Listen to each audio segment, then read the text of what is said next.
Dictation शुरू होगा 5 second बाद।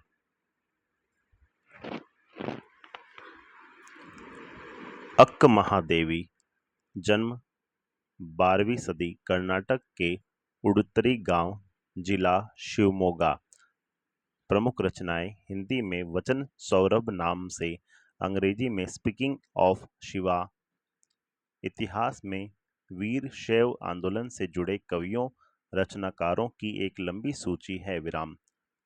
अक्क महादेवी इस आंदोलन से जुड़ी एक महत्वपूर्ण कवयित्री थीं। चन्नमल्लिकार्जुन देव शिव इनके आराध्य थे। बसवन्ना और अल्लम्मा प्रभु इनके समकालीन कन्नड़ संत कवि थे। कन्नड़ भाषा में अक्क शब्द का अर्थ बहिन होता है। पैरा अक्क महादेवी अपूर्व सुंदरी थी। एक बार वहां का स्थानीय राजा इनका अद्भुत अलौकिक सौंदर्य देखकर मुग्ध हो गया तथा इनसे विवाह हेतु इनके परिवार पर दबाव डाला। अक्क महादेवी ने विवाह के लिए राजा के सामने 3 शर्तें रखीं। विवाह के बाद राजा ने उन शर्तों का पालन नहीं किया, इसलिए महादेवी ने उसी क्षण वस्त्राभूषण तथा राज परिवार को छोड़ दिया। पर यह त्याग स्त्री केवल शरीर नहीं है, इसके गहरे बोध के साथ महावीर आदि महापुरुषों के समक्ष खड़े होने का प्रयास था। इस दृष्टि से देखें तो मीरा की पंक्ति तन की आस कबहू नहीं कीनी, जो रणमाही सूरो अक्क पर पूर्णतः चरितार्थ होती है। पैरा अक्क के कारण शैव आंदोलन से बड़ी संख्या में स्त्रियां, जिनमें अधिकांश निचले तबकों से थीं, जुड़ी और अपने संघर्ष और यातना को कविता के रूप में अभिव्यक्ति दी। पैरा इस प्रकार अक्क महादेवी की कविता पूरे भारतीय साहित्य में इस क्रांतिकारी चेतना का पहला सृजनात्मक दस्तावेज है और संपूर्ण स्त्रीवादी आंदोलन के लिए एक अजस्र प्रेरणा स्रोत भी। पैरा यहाँ इनके 2 वचन लिए गए हैं। दोनों वचनों का अंग्रेजी से अनुवाद केदारनाथ सिंह ने किया है। प्रथम कविता या वचन में इंद्रियों पर नियंत्रण का संदेश दिया गया है। यह उपदेशात्मक न होकर प्रेम भरा मनुहार है। पैरा दूसरा वचन एक भक्त का ईश्वर के प्रति पूर्ण समर्पण है। चन्नमल्लिकार्जुन की अनन्य भक्त अक्क महादेवी उनकी अनुकंपा के लिए हर भौतिक वस्तु से अपनी झोली खाली रखना चाहती हैं। वे ऐसी निष्प्रिय स्थिति की कामना करती हैं जिससे उनका स्व या अहंकार पूरी तरह से नष्ट हो जाए। हे भूख मत मचल, प्यास तड़प मत, हे नींद मत सता, क्रोध मचा मत उथल पुथल, हे मोह पाश अपने ढील, लोभ मत ललचा, हे मद मत कर मदहोश, ईर्ष्या जला मत, ओ चराचर मत चूक अवसर, आई हूं संदेश लेकर चन्नमल्लिकार्जुन का। हे मेरे जूही के फूल जैसे ईश्वर, मंगवाओ मुझसे भीख और कुछ ऐसा करो कि भूल जाऊं अपना घर पूरी तरह, झोली फैलाऊं और न मिले भीख, कोई हाथ बढ़ाए कुछ देने को तो वह गिर जाए नीचे, और यदि मैं झुकूं उसे उठाने तो कोई कुत्ता आ जाए और उसे झपट कर छीन ले मुझसे। पाश मूल नाम अवतार सिंह संधू, जन्म सन 1950, तलवंडी सलेम गांव जिला जालंधर पंजाब। प्रमुख रचनाएं लोह कथा, उड़दे बाजा मगर साडे समिया बिच, लड़ेंगे साथी, पंजाबी बीच का रास्ता नहीं होता, लहू है कि तब भी गाता है। मृत्यु सन 1988। पाश समकालीन पंजाबी साहित्य के महत्वपूर्ण कवि माने जाते हैं। मध्यवर्गीय किसान परिवार में जन्मे पाश की शिक्षा अनियमित ढंग से स्नातक तक हुई। पाश जन आंदोलनों से जुड़े रहे और विद्रोही कविता का नया सौंदर्य विधान विकसित कर उसे तीखा किंतु सृजनात्मक तेवर दिया। विराम। पाश की कविताएं विचार और भाव के सुंदर संयोजन से बनी गहरी राजनीतिक कविताएं हैं, जिनमें लोक संस्कृति और परंपरा का गहरा बोध मिलता है। विराम। पाश जन सामान्य की घटनाओं पर आउटसाइडर की तरह प्रतिक्रिया व्यक्त नहीं करते, बल्कि इनकी कविताओं में वह व्यथा, निराशा और गुस्सा नजर आता है जो गहरी संपृक्तता के बगैर संभव ही नहीं है। विराम। पैरा। पाश ने जन चेतना फैलाने के लिए अनेक साहित्यिक सांस्कृतिक कार्यक्रमों का आयोजन किया और सियाड़, हेमज्योति, हॉक, एंटी 47 आदि पत्रिकाओं का संपादन किया। विराम। कुछ समय तक अमेरिका में रहे। विराम। पैरा। यह कविता दिनों दिन अधिकाधिक निशंस और क्रूर होती जा रही दुनिया की विद्रुपताओं के चित्रण के साथ उस खौफनाक स्थिति की ओर इशारा करती है जहां प्रतिकूलताओं से जूझने के संकल्प क्षीण पड़ते जा रहे हैं। विराम। पथराई आंखों सी तटस्थता से कवि की असहमति है। विराम। कवि इस प्रतिकूलता की तरफ विशेष संकेत करता है जहां आत्मा के सवाल बेमानी हो जाते हैं। विराम।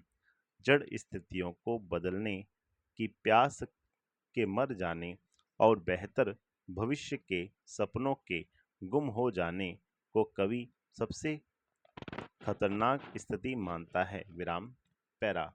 1988 में खालिस्तानियों के हाथों मारे गए और देश की आवाम के लिए शहीद हो गए। विराम। सबसे खतरनाक। मेहनत की लूट सबसे खतरनाक नहीं होती। पुलिस की मार सबसे खतरनाक नहीं होती। गद्दारी, लोभ की मुट्ठी सबसे खतरनाक नहीं होती। बैठे बिठाए पकड़े जाना बुरा तो है, सहमी सी चुप में जकड़े जाना बुरा तो है, पर सबसे खतरनाक नहीं होता। कपट के शोर में सही होते हुए भी दब जाना बुरा तो है। किसी जुगनू की लौ में पढ़ना बुरा तो है। मुट्ठियां भींच कर बस वक्त निकाल लेना बुरा तो है, सबसे खतरनाक नहीं होता। सबसे खतरनाक होता है मुर्दा शांति से भर जाना, न होना तड़प का सब सहन कर जाना, घर से निकलना काम पर। विराम। और काम से लौटकर घर आना सबसे खतरनाक होता है। हमारे सपनों का मर जाना सबसे खतरनाक वह घड़ी होती है आपकी कलाई पर चलती हुई भी जो आपकी निगाह में रुकी होती है। सबसे खतरनाक वह आंख होती है जो सब कुछ देखती हुई भी जमी बर्फ होती है, जिसकी नज़र दुनिया को मोहब्बत से चूमना भूल जाती है, जो चीज़ों से उठती अंधेपन की भाप पर ढुलक जाती है, जो रोज़मर्रा के क्रम को पीती हुई एक लक्ष्यहीन दोहराव के उलटफेर में खो जाती है। सबसे खतरनाक वह चांद होता है जो हर हत्याकांड के बाद वीरान हुए आंगनों में चढ़ता है, पर आपकी आंखों को मिर्चों की तरह नहीं गिरता है। सबसे खतरनाक वह गीत होता है आपके कानों तक पहुंचने के लिए जो मरसिए पड़ता है आतंकित लोगों के दरवाजों पर, जो गुंडे की तरह अकड़ता है। सबसे खतरनाक वह रात होती है जो जिंदा रूह के आसमानों पर ढलती है, जिसमें सिर्फ उल्लू बोलते और हुआ हुआ करते गीदड़ हमेशा के अंधेरे बंद दरवाजों, चौगाटों पर चिपक जाते हैं।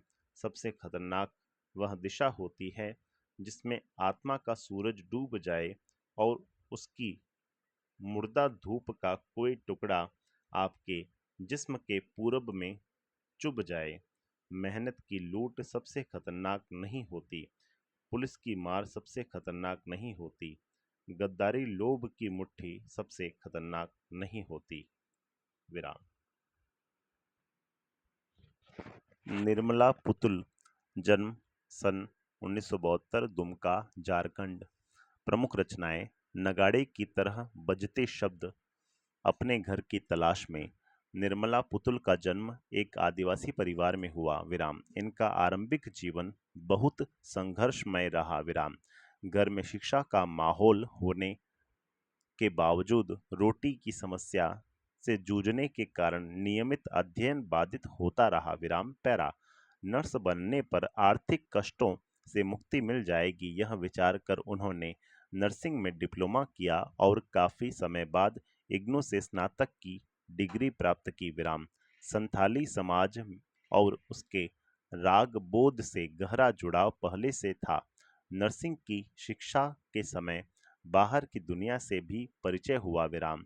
दोनों समाजों की क्रिया प्रतिक्रिया से वह बोध विकसित हुआ, जिससे वह अपने परिवेश की वास्तविक स्थिति को समझने में सफल हो सकी विराम पैरा। उन्होंने आदिवासी समाज की विसंगतियों को तल्लीनता से उकेरा है।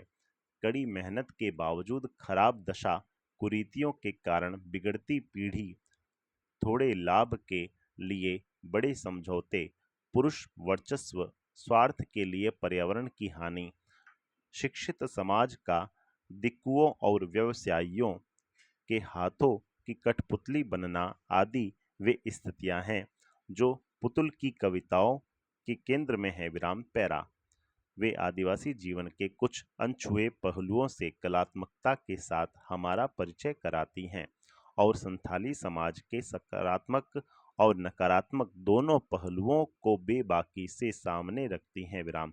संथाली समाज में जहां एक और सादगी, भोलापन, प्रकृति से जुड़ाव और कठोर परिश्रम की क्षमता जैसे सकारात्मक तत्व हैं, वहीं दूसरी ओर उसमें अशिक्षा, कुरीतियां और शराब की ओर बढ़ता झुकाव भी है विराम पैरा।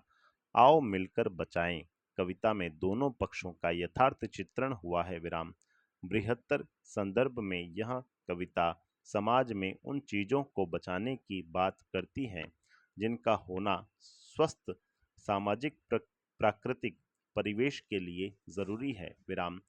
प्रकृति के विनाश और विस्थापन के कारण आज आदिवासी समाज संकट में है, जो कविता का मूल स्वर है विराम।